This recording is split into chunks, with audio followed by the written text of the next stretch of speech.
Hi friends, कैसे हो।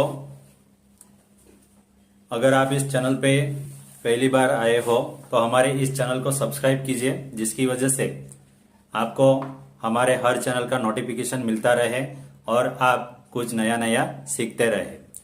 आज इस वीडियो में हम बात करने वाले हैं कि बच्चों की इंग्लिश क्यों कमजोर रहती है। इसके लिए बच्चे खुद जवाबदार रहते हैं। अगर आप स्टूडेंट हो, पेरेंट्स हो या फिर किसी फील्ड में काम करते हो और अगर आपको लगता है कि हमें भी इंग्लिश बोलना आना चाहिए, तो उसके लिए सबसे पहले आपको क्या करना चाहिए। सही बात है ना। अगर आपको इंग्लिश बोलना है तो आपको सबसे पहले कहाँ से स्टार्ट करना है कि जिसकी वजह से आपका इंग्लिश अच्छा हो जाए। इंग्लिश पढ़ने के लिए ऐसा देखा जाए तो इंग्लिश पढ़ने के लिए किसी भी ग्रामर की जरूरत नहीं होती है, ऐसा कहा जाता है। सच बात है। अगर आप हमारे इस वीडियो को लास्ट तक देखते हैं तो आपको जो लास्ट पॉइंट है उस पॉइंट के बारे में अगर आपको जानकारी मिलती है तो आप अपने आप इंग्लिश बोलना सीख सकते हो। तो सबसे पहले आपने कहीं पे पढ़ा होगा कि 21 दिन में इंग्लिश सीखिए, 60 दिन में इंग्लिश पक्का कीजिए। ये सब कुछ हमारे ऊपर डिपेंड होता है। अगर ऐसा होता तो जो लोग पढ़े लिखे नहीं है, जिनको एबीसीडी भी नहीं आता है, तो ऐसे लोग वहां पे जाकर इंग्लिश नहीं बोल सकते हैं। अगर आप स्पोकन इंग्लिश के क्लास ज्वाइन करते हो तो आप अगर खुद मेहनत नहीं करोगे तो आपको उस स्पोकन इंग्लिश का कोई भी लाभ नहीं हो सकता है। तो चलिए हम देखते हैं कि इस इंग्लिश भाषा को पक्का करने के लिए हमें कहां से स्टार्ट करना चाहिए। अगर आप स्टूडेंट हो तो आपको इस वीडियो को अंत तक देखना ही चाहिए। तो चलो बच्चों, इंग्लिश की शुरुआत कहां से होती है ये हम सबको पता है। जो बच्चे इंग्लिश में कमजोर है उन्हें कहां से इंग्लिश स्टार्ट करना चाहिए। तो सबसे पहले तो हमें पता है कि इंग्लिश की शुरुआत एबीसीडी से होती है। फर्स्ट एबीसीडी आती है, सेकंड एबीसीडी आती है।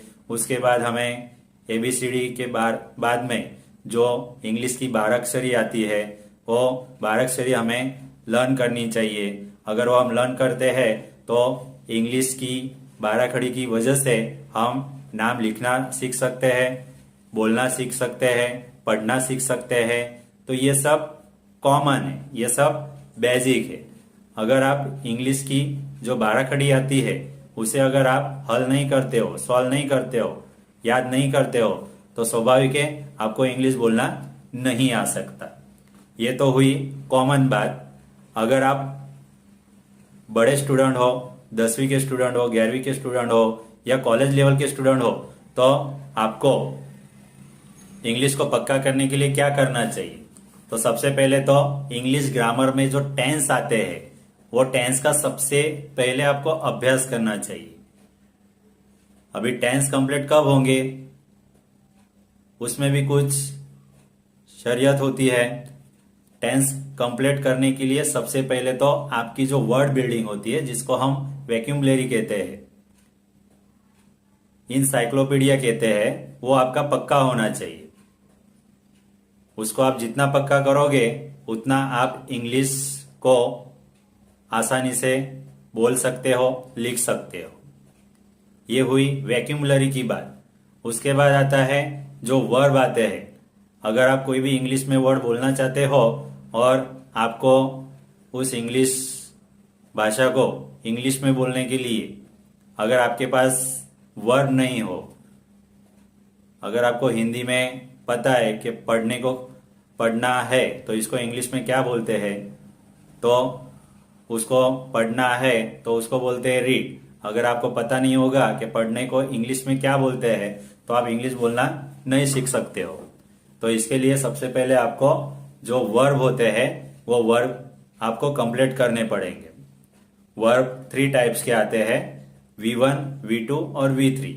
अगर आपका ये वर्ब क्लियर होता है तो आप इंग्लिश बोलना सीख सकते हो। और इंग्लिश बोलने के लिए सबसे पहले आपको जो इंग्लिश में टेंस आते हैं उन टेंस का आपको अभ्यास करना पड़ेगा। टेंस में सब कुछ सिखाया जाता है, जैसे कि वर्ब्स के साथ एस यस कब आता है, उसके बाद V2 कब लिया जाता है, उसके बाद डू डज डीड इसका यूज कब होता है, एम इज आर, उसके बाद वॉज वेयर का यूज कब किया जाता है, क्रियापद को आईएनजी कब लगाया जाता है, उसके बाद हैव हैज और हैड का यूज कब किया जाता है, उसके बाद जो क्रियापद है वो क्रियापद का तीसरा रूप यानी थर्ड जो वर्ब आता है उसका यूज कब किया जाता है। उसके बाद आपको भविष्यकाल में कुछ सेंटेंस बोलने हो तो उसमें शैल और विल का यूज कैसे किया जाता है। तो ये सब आपके काम की चीजें हैं। अगर आप टेंस अच्छे से सीखते हो और अभी तक आपने टेंस को कंप्लीट नहीं किया हो तो सबसे पहले आप अपने टेंस को कंप्लीट करवा लीजिए।